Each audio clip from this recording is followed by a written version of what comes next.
kembali hadir dengan Halo Dokter, ya, bersama para narasumber kita dan para dokter kita yang sudah berhadir hari ini. Dan ternyata ada 4 orang ya, Bu Pri. Ya, hari ini bersama saya Mulyadi dan saya Bu Pri. Dan ada juga Bu Pri yang nanti akan temani Anda dengan informasi tentang kesehatan hari ini, khususnya tentang kanker ini Om ya. Tema kita hari ini adalah serba-serbi, deteksi dini dan penanganan komprehensif kanker usus besar. Oke, ngeri sekali ya. Iya, saya takut. Paling takut saya masalah ini. Betul. Nah, buat rekan dengar yang pengen bertanya juga atau ingin berpartisipasi, silakan dihubungi lewat line telepon langsung boleh, via WhatsApp juga boleh, atau SMS saja, atau via Instagram ya di @radiotuntungpandang yang kita buka juga secara khusus buat Anda semua. Baik, untuk yang pertama mungkin diperkenalkan dulu nih para dokter kita yang sudah hadir. Iya, baik. Terima kasih Amang dan selamat pagi menjelang siang ya rekan dengar setia Tuntung Pandang FM. Di studio sudah berhadir 4 orang narasumber. Nggak tanggung-tanggung ini. Nggak nanggung. 4 sekaligus. Hampir ya. penuh studio kita. Iya. Dan semuanya sangat ahli di bidangnya. Betul, ya. Baik, yang pertama kita sapa dulu ada Dr. Sigit Kurniawan, spesialis penyakit dalam. Halo, selamat pagi Dok. Halo, selamat pagi. Iya, senang sekali dokter kembali hadir ke sini Dok ya. Iya, sama-sama. Iya, alhamdulillah sehat Dok. Alhamdulillah sehat. Alhamdulillah, baik. Dan kita sapa juga yang kedua ada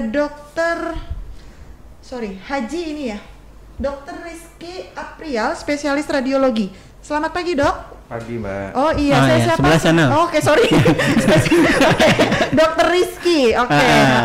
Sehat Dok pagi hari ini Dok? Alhamdulillah sehat Mbak. Alhamdulillah, baik. Dan yang ketiga kita sapa ini yang paling cantik yang hadir di sini ya, Abang ya. Betul. Ada Dokter Agustin Nurfiani, spesialis patologi anatomi. Iya, selamat pagi Dok. Pagi Mbak. Pagi, sehat Dok? Alhamdulillah sehat. Ya kelihatan Bu keringatan hari ini kayaknya. Semangat Dok ya. Oke, terakhir mungkin ini studionya kurang dingin AC-nya Iya. ya. Oke, baik. Dan yang terakhir ada Dokter RM Ardani, FSY, spesialis bedah nih Dok ya. Iya. Iya, selamat pagi Dok. Pagi. Iya, sehat Dok pagi ini Dok. Sehat. Siap berbagi informasi dengan masyarakat Dok? Insya Allah. Siap, baik, luar biasa ya. Dan kita minta dulu nih Dokter Sigit Kurniawan selaku Ketua ID Tanah Laut untuk menyampaikan pembuka dulu ini Mang ya, terkait tema kita hari ini, serba-serbi, deteksi dini dan penanganan komprehensif kanker usus besar. Silakan Dokter. Ya, terima kasih. Jadi pada hari ini kita topik Halo Dokter kita mengenai serba-serbi, deteksi dini serta penanganan secara komprehensif. Salah satunya kita ambil contoh adalah kanker usus besar. Nah, kegiatan topik hari ini bertepatan dengan peringatan World Cancer Day yang diperingati setiap tanggal 4 Februari. Sebenarnya ini juga akan berkaitan dengan tanggal 12 Februari nanti ada Hari Kanker Anak Sedunia juga. Kebetulan sejawat dari spesialis anak belum bisa berhadir.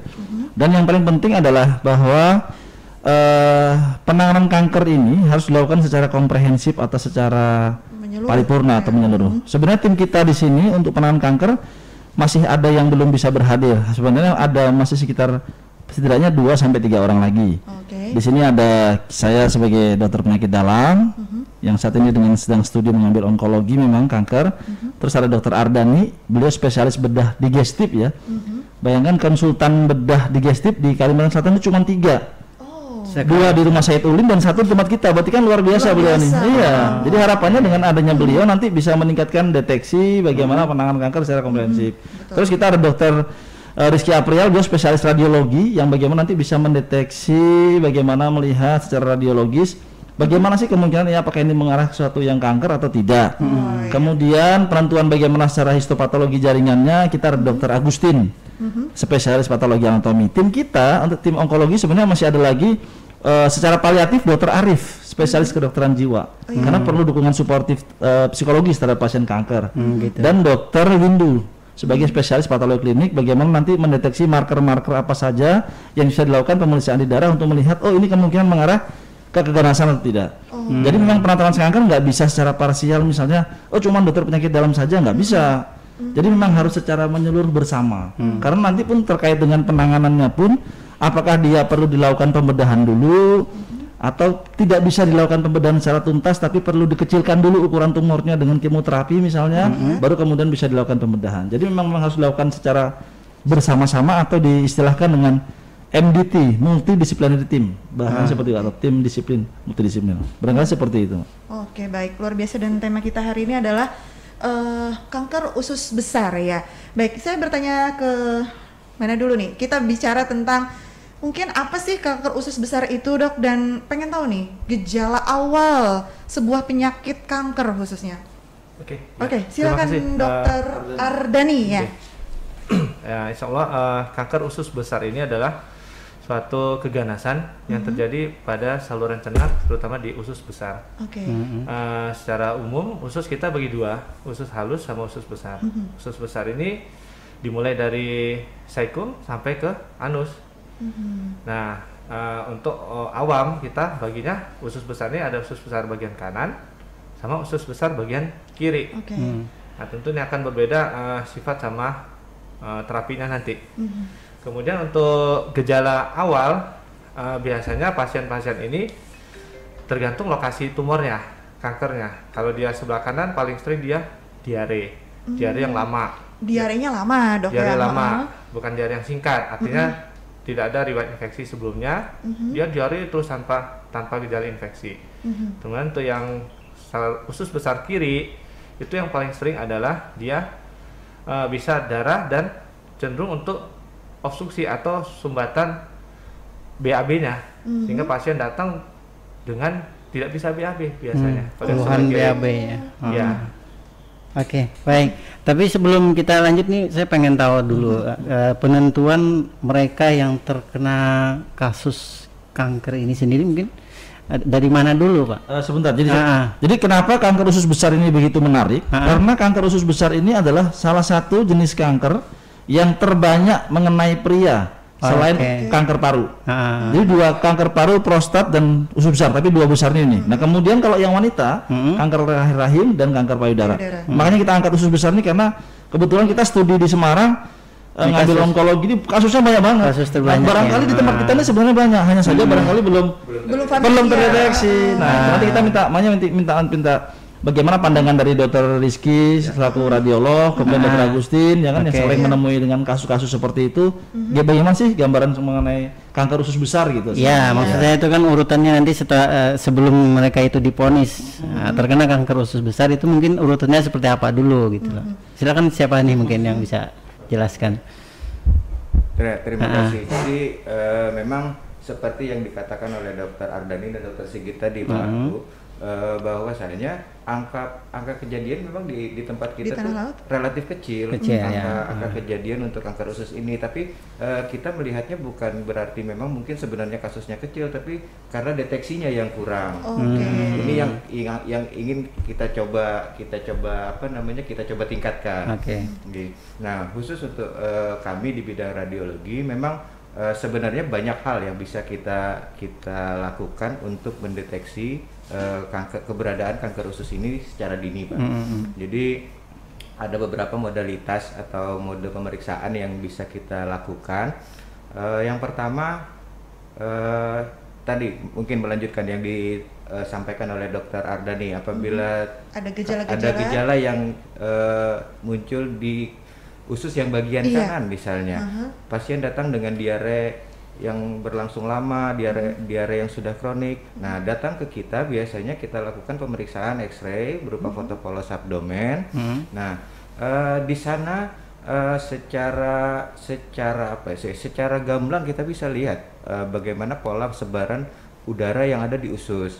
Nah, dari sana kita bisa mulai membayangkan bahwa ini terjadi sesuatu pada dindingnya. Nah, jadi kanker usus ini kan terjadi pada dindingnya usus, Pak. Usus itu bentuknya seperti pipa. Nah, jadi kelainan-kelainan yang muncul itu ada pada dindingnya, bukan pada tengahnya, karena bisa terbaca itu ya, Pak. Ya, betul.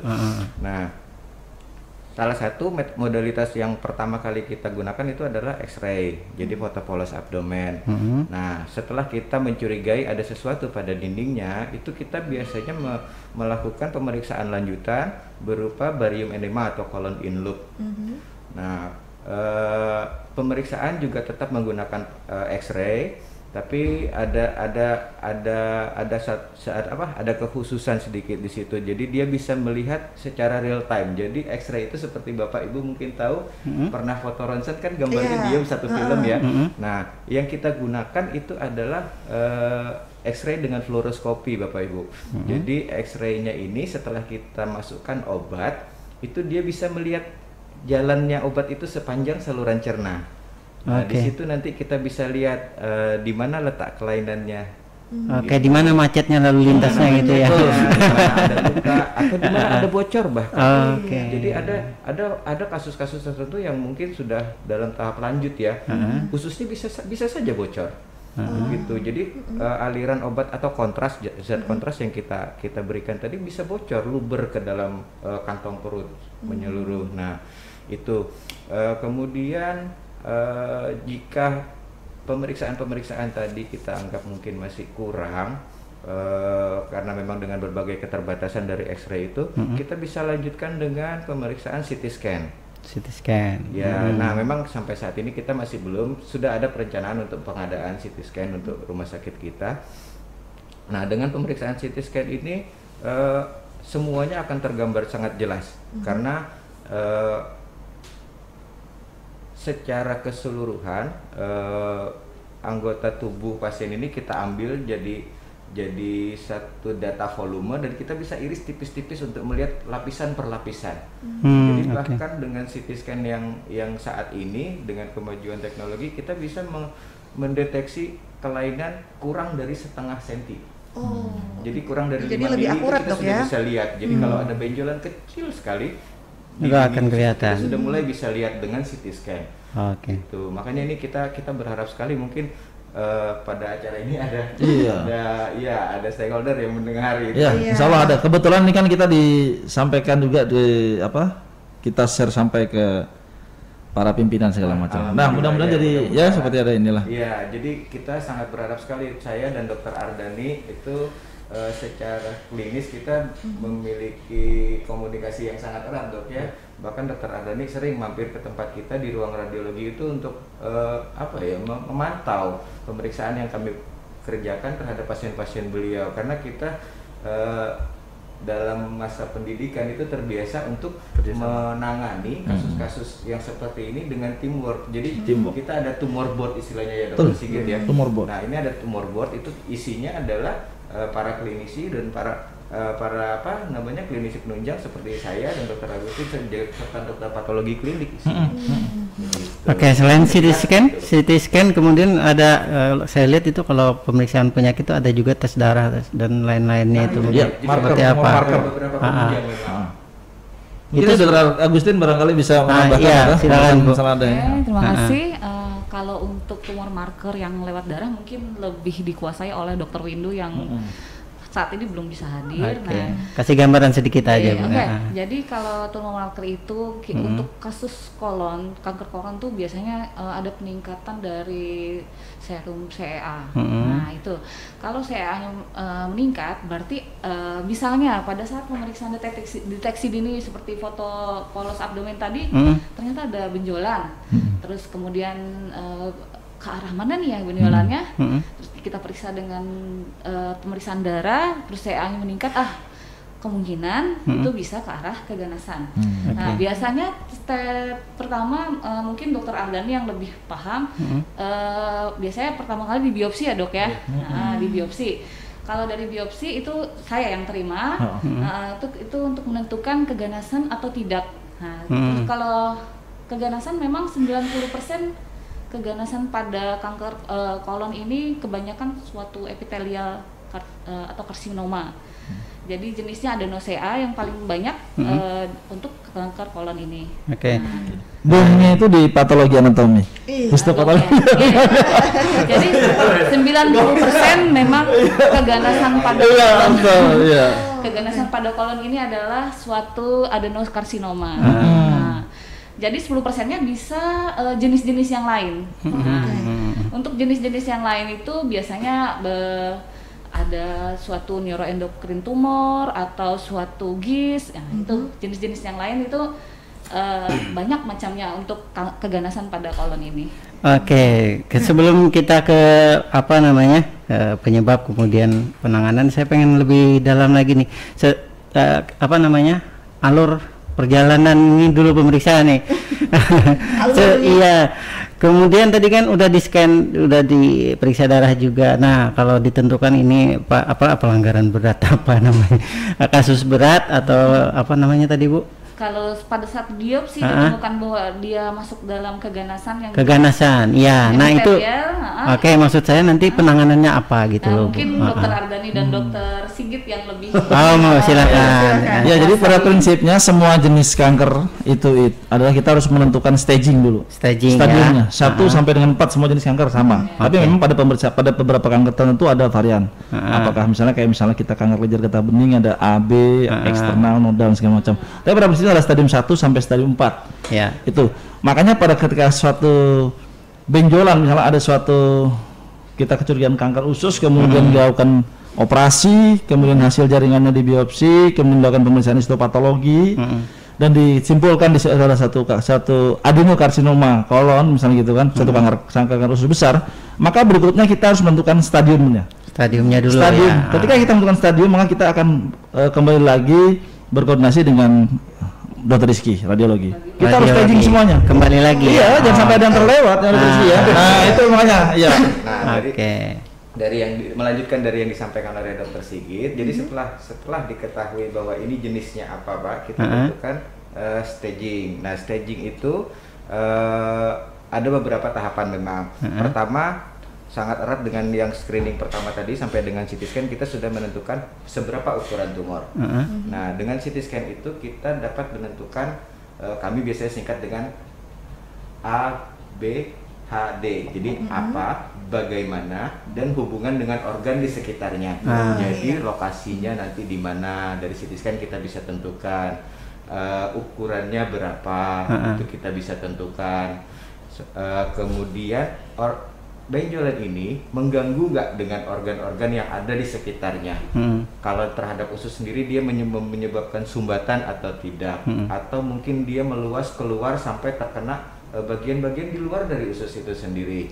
Nah, kemudian ada juga pemeriksaan lain yang bisa kita lakukan untuk staging ini. Apakah dia sudah meluas, menyebar ke organ-organ yang lain? Karena salah satu yang paling kita takutkan pada kasus-kasus keganasan itu adalah anak sebar. Kami menyebut metastasis.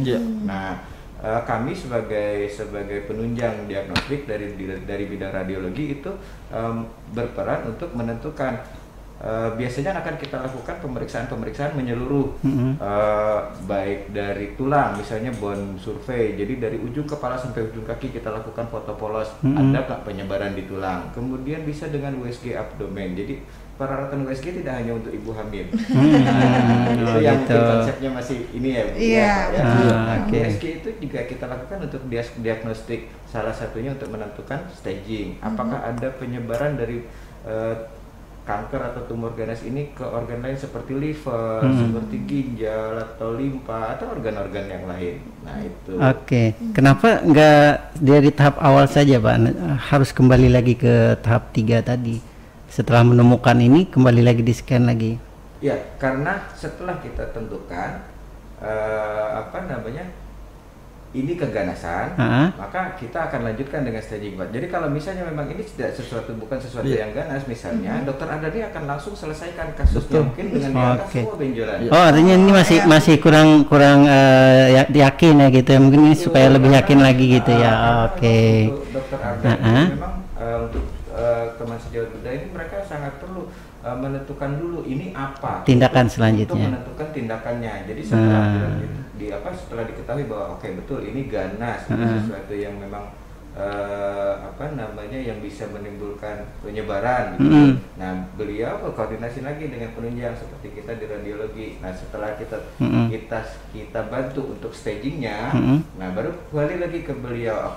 Dengan staging, dengan tingkatan begini, tingkat keparahan begini, ini pasien mau diapakan? Ibu kayaknya mau menambahkan nih. Kayaknya ada yang ditambahkan. Mau menambahkan. Jadi seperti yang Dokter Rizky bilang tadi, bahwa dilihat dulu itu biopsi tadi ganas atau tidak. Nah, jadi ini saya ada data untuk 2 tahun terakhir untuk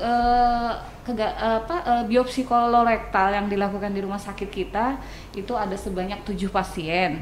Nah, dari 7 pasien itu 4 itu keganasan adeno-CA.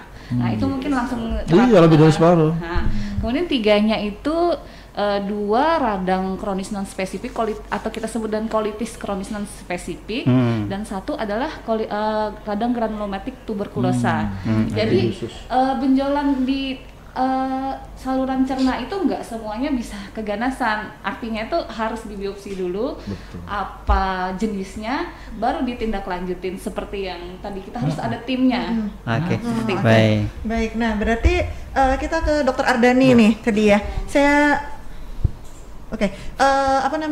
Tadi kan dokter sudah menyebutkan beberapa gejala-gejala umum yang ketika seseorang mungkin ada indikasi bahwa dia adalah sebagai kanker usus gitu. Tapi saya pengen lebih spesifik nih dok. Tadi kan dokter bilang diare dalam waktu yang lama dan disertai infeksi.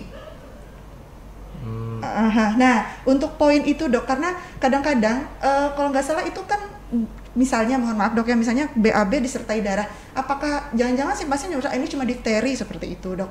Apakah ada pembeda lagi dok untuk gejala khusus seperti itu dok? Ya, terima kasih. Untuk yang diare tadi, kalau untuk keganasan pada usus besar, itu diarenya itu berlangsung lama tanpa ada tanda infeksi. Artinya, kalau misalnya kita diare yang infeksi, misalnya anggap saja itu tifoid atau apa, itu dia ada tanda-tanda infeksi, artinya pasien demam, kemudian ada lendirnya. Nah, ini pasien yang kanker usus besar ini dia tidak ada tanda infeksi, diare terus, dan kemudian disertai dengan penurunan kadar hemoglobin yang tidak jelas penyebabnya. Oh, justru tidak jelas penyebabnya dok ya? Ya. Artinya kita udah periksa fesesnya, itu kita tidak temukan bakteri atau tanda inflamasi di sana. Nah, kita curiga keganasan. Apalagi kalau misalnya pasien disertai dengan penurunan berat badan yang spesifik. Oh iya, saya memang pernah dengar beberapa cerita orang-orang yang menderita kanker, gejala awalnya tuh tiba-tiba berat badannya berkurang. Berarti untuk tipe ini juga ada gejala seperti itu dok? Ada. Oke. Nah, bagaimana kelanjutannya tadi ketika pasien sudah melakukan, sudah didiagnosa nih dok, sudah ditentukan ini. Nah, bagaimana ketika mengambil keputusan bahwa ini sudah harus dilakukan tindakan bedah, atau ini cukup seperti dokter Sigit sampaikan di awal tadi bahwa ini ditunggu dulu, ukurannya harus dikecilkan dulu, atau kan saya pernah dengar juga istilah kemoterapi dok ya untuk pengobatan pasien kanker. Bisa disampaikan lebih lanjut dok? Oke, iya. Pengalaman kita terutama di Indonesia dan terutama di tanah laut, pasien-pasien dengan kanker usus besar biasanya datang dalam stadium yang lanjut, minimal stadium 3. Oke, mohon maaf memotong dok. Ketika stadium lanjut ini berarti sudah dikatakan parah seperti itu kan? Ya, betul. Jadi rata-rata datang dengan kondisi yang tidak bisa BAB. Artinya ya itu kondisi emergensi yang kita mengharuskan segera lakukan tindakan. Baik. Tapi sebelum itu ada nggak gejala-gejalanya yang mungkin kan mereka datangnya udah kategori berat ini? Iya. Sebelumnya bisa dideteksi nggak? Oh, sebenarnya bisa. Sebenarnya bisa. Cuma kadang-kadang masyarakat kita menganggap ini mengacuhkan saja. Ya, artinya tidak mengindahkan, artinya menganggap ini masuk angin biasa. Kalau orang awam bilang. Jadi sebenarnya clue-nya itu adalah perubahan pola defekasi atau perubahan pola buang air besar. Kalau kita ada perubahan pola buang air besar tidak seperti biasanya, harus sudah mulai berpikir. Apalagi tahan dulu dok. Nih ada yang nelpon nih. Tahan dulu, kita terima dulu ya teleponnya. Halo, assalamualaikum. Waalaikumsalam, Pak. Ya, dari siapa di mana ini? Bahasa Banjarnya pula kan dari bisa di sana. Iya, silakan. Ada Pak? Dari siapa di mana Pak? Dulu namanya? Arif. Oke, ada pertanyaan apa nih? Lu mendengar lo. Jadi apakah menang kembung itu apa? Kembung apa itu dalam waktu yang lama tuh termasuk gejala kanker usus besar juga lah. Kembung supaya modelnya kayak itu nah. Parut karas terus lah. Nih. Kembung ya. Oke. Terus nang kedua ada juga keluarga tuh apa gitu ngalih apa BAB sulit kah BAB ngalih kah jadi itu ya apa juga tuh termasuk apa indikasi kanker usus besar juga Pak. Oke, baik. Ini terima kasih ulun lah bisa mendengarkan radio Ya, makasih juga Pak Arif tadi. Oke, langsung ditanggapi aja nih Dok. Saya coba menjawab untuk yang pertanyaan pertama untuk perut kembung itu mungkin bisa salah satu gejala keganasan, tapi utamanya kalau kembung itu untuk saluran cerna yang bagian atas. Jadi kalau memang ada gejala kembung yang cukup lama, mungkin kita harus perhatikan bagaimana pola makannya, kemudian kita tanyakan juga keluhan lain, adakah muntah dia, kemudian balik juga BAB-nya gimana, kemudian tentu berat badannya juga kita tanya. Akan seperti tadi ya, turun atau enggak ya? Ya, betul. Nah, kalau BAB-nya tadi enggak lancar katanya Pak. Kalau BAB enggak lancar ya kita tanya dulu riwayat sebelum dia sakit ini, yang dulu waktu dia muda, itu bagaimana pola defekasinya. Apakah memang sama dari dulu atau memang ada perubahan dalam 6 bulan atau setahun terakhir. Iya. Ada memang kasus-kasus seseorang itu BAB-nya jarang gitu loh Bu.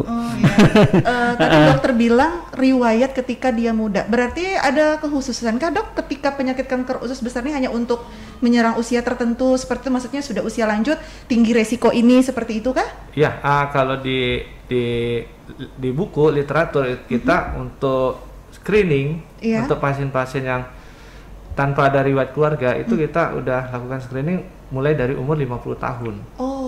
Tapi kalau dia ada riwayat keluarga, misalnya ada orang tuanya atau sepupunya yang sakit kanker usus besar, kita mulai screeningnya umur 40 tahun. 40, ya. Sudah pernah ada gennya seperti itu Dok ya. Tadi Dokter Sigit keputus nih masalah deteksi dini tentang kanker usus. Mungkin berbeda nih Dok ya kalau misalnya untuk payudara, kanker payudara Dok ya kita kan bisa ada namanya sadari begitu ya. Nah kalau kanker usus ini seperti apa Dok? Itu prinsipnya asal akan ada perubahan pola buang air besar, itu kita sudah curiga.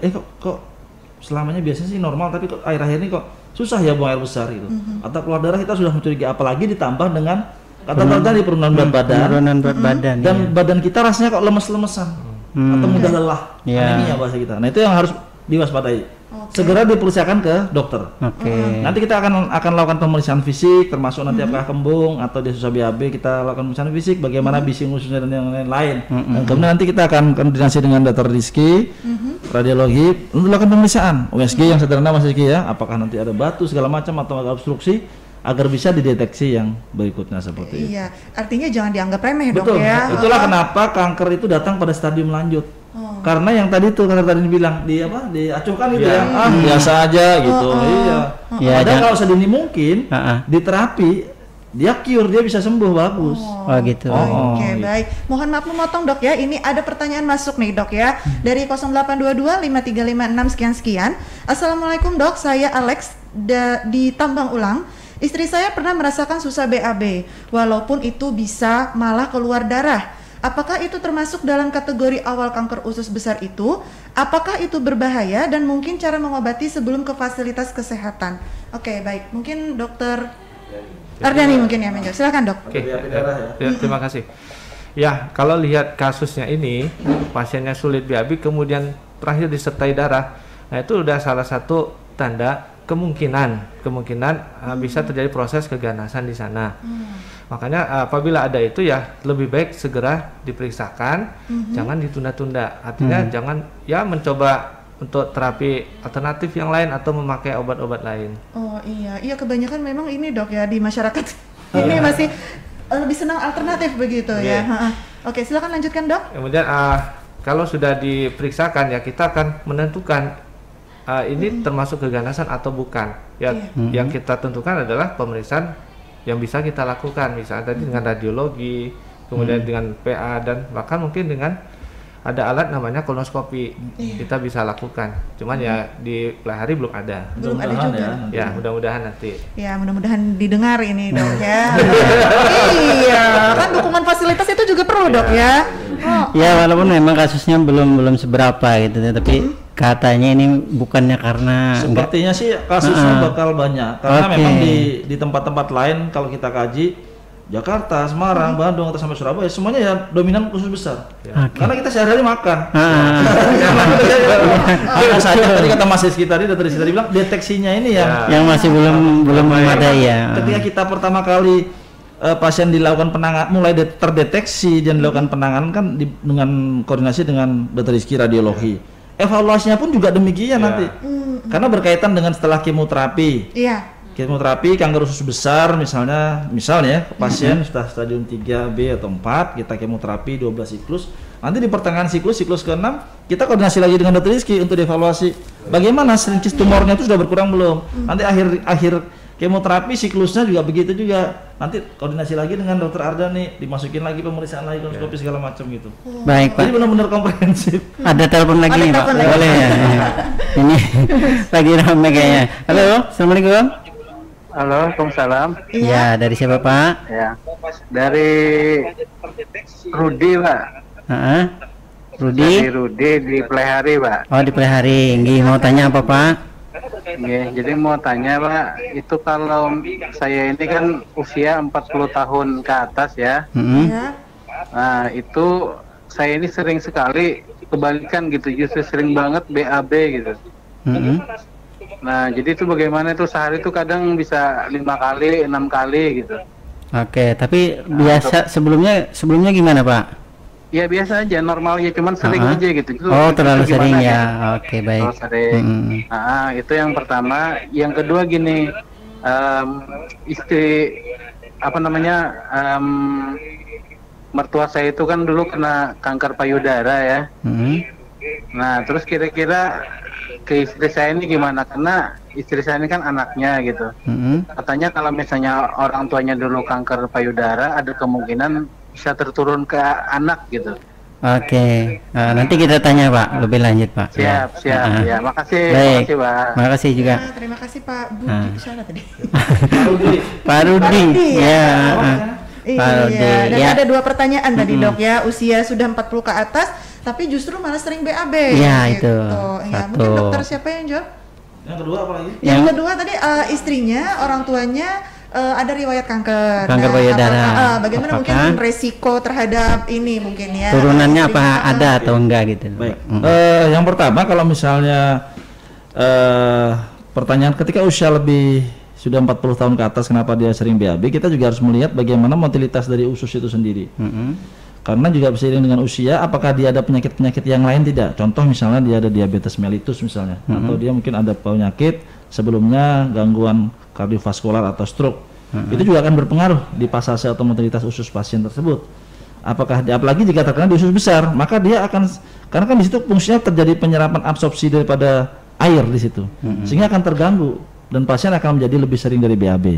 Nah, terus yang kedua adalah kalau ada riwayat keluarga kita menderita usus besar, sebenarnya kalau di tempat yang maju atau di Jawa lah misalnya gitu ya, ada fasilitas yang bisa maju, kita bisa pemeriksaan genetik dengan KRAS mutation kita bisa lihat. Cuma di tempat kita belum ada. Tapi setidaknya ya kalau seseorang itu pernah ada riwayat di keluarga itu ada menderita kanker, itu sudah menjadi poin khusus yang menjadi perhatian bagi kita. Karena kita juga akan ada resiko secara genetik seperti itu. Oh, resikonya ada Pak ya? Iya, sudah ada. Jadi nah itu yang benar-benar harus dicegah ya. Iya. Nah, baik. Nah, mengenai kalau kita bicara pencegahan, mungkin saya pengen nggak kena ini ya. Nah, caranya cegahannya gimana Pak? Pencegahannya gimana? Ini kan berhubungan dengan pencernaan. Pencernaan berarti terutama makanan atau minuman yang bisa menginjus terjadinya perubahan di situ, terutama diawali sih pertama dengan hipertrofi dulu di daerah, artinya penebalan di daerah dinding usus besar, kemudian menjadi proliferasi berubah dia, dan kemudian menjadi mutasi berubah, akhirnya menjadi suatu kanker. Nah berarti kan paparan terhadap organ di usus kita itu harus diminimalkan mungkin.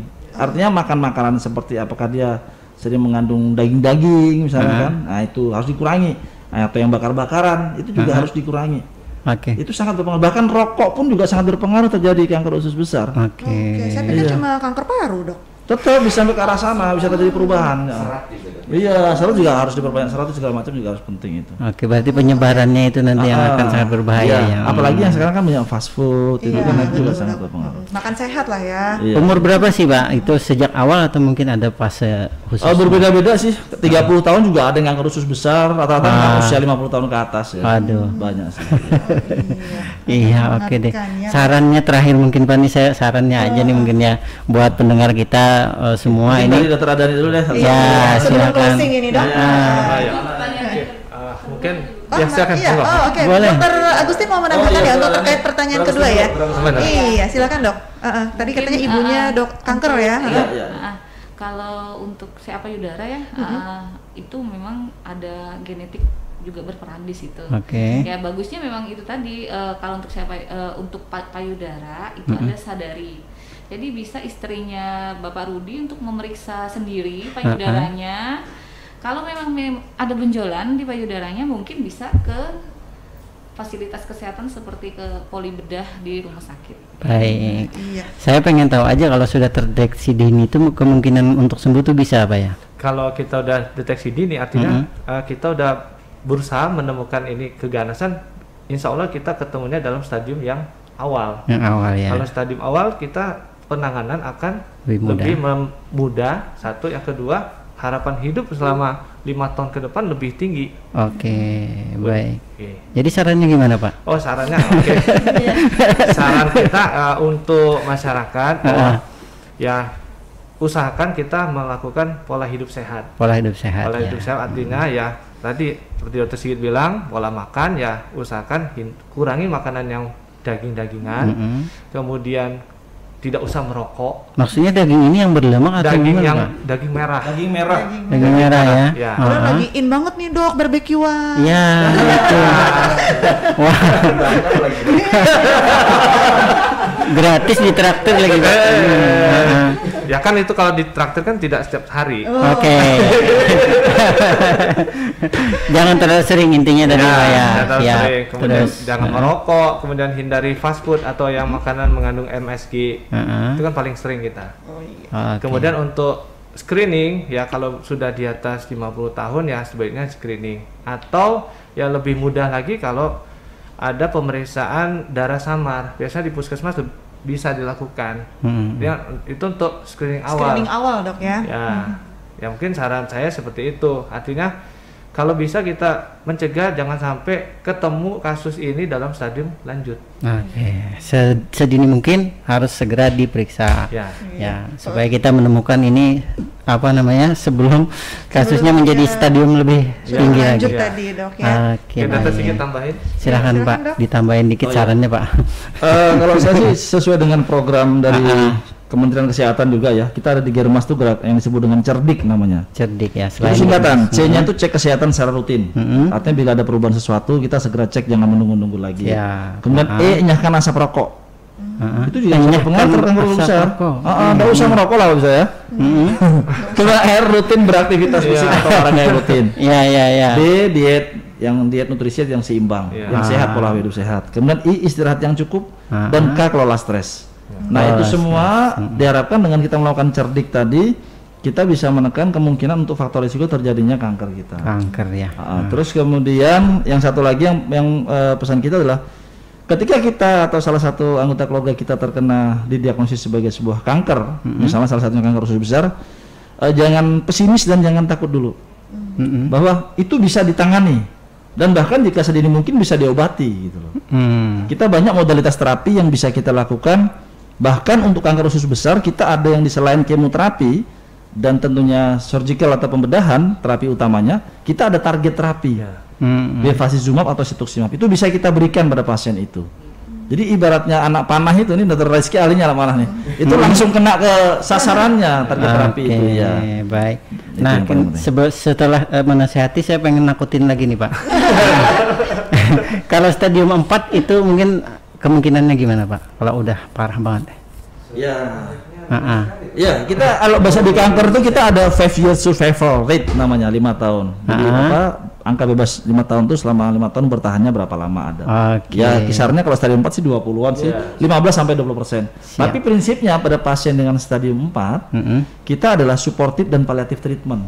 Makanya kita perlu dukungan supportive dari Dr. Arif seperti itu Mas ya. Jadi meningkatkan quality of life. Jadi kualitas hidup dia tuh bisa ditingkatkan.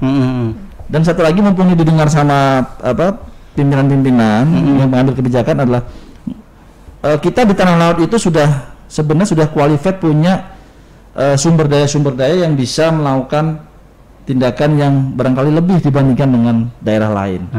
Ya kan, kita punya konsultan, Dr. Adam ini konsultan. Jadi beliau ini spesialis bedah, konsultan bedah digestif. Sekolah lagi Bapak. Jadi luar biasa. Nah, nanti di sini juga kita timnya lengkap, ada tim onkologi. Harapan kita seandainya itu segala prasarana semuanya bisa diadakan, dipenuhi. Tumor marker dipenuhi, kemudian pemeriksaan imunohistokimia dipenuhi, ya kan, radiologi juga dipenuhi, tindakan kolonoskopi juga bisa kita lengkapi di rumah sakit kita. Kita mungkin bisa hampir sejajar dengan ULIN. Semua dari Tanah Bumbu, dari Kota Baru, bahkan Banjarbaru, itu nggak ada yang punya bedah digestif. Bisa ke sini semua. Mudah-mudahan. Iya, pada intinya kita akhirnya bisa melakukan pendeteksian secara dini dengan cepat begitu ya, Pak ya. Pengobatan secara komprehensif tadi, Dok ya. Iya, memang perlu dukungan secara menyeluruh ya untuk seluruh sumber daya yang digunakan untuk pelayanan terhadap masyarakat Tanah Laut ya, Mang ya. Baik, dan sayang sekali Dok, ini banyak banget nih sebenarnya pertanyaan di kepala saya. Iya, saya sampai aduh sayang banget. Oke, tapi tidak masalah. Kita masih punya program Halo Dokter minggu depan, Dok ya. Dan saya ucapkan terima kasih kehadirannya di studio untuk para narasumber yang luar biasa pada siang hari ini sudah berbagi informasi kepada masyarakat dan kita juga, Mang ya. Ya, jadi dapat ilmu tambahan ini. Betul sekali. Berhenti merokok itu berarti, Mang ya. Iya, sehat-sehat terus, Dok ya. Iya, selamat bertugas dan untuk Anda yang sudah mendengarkan dan berpartisipasi. Terima kasih banyak buat Anda. Terima kasih. Iya, dan jangan lupa kami akan hadir lagi untuk Anda dalam program Halo Dokter berikutnya minggu depan di jam yang sama. Akhirnya saya bertugas mohon pamit undur diri. Saya Bu Peri dan ada Amang Imul. Wassalamualaikum warahmatullahi wabarakatuh.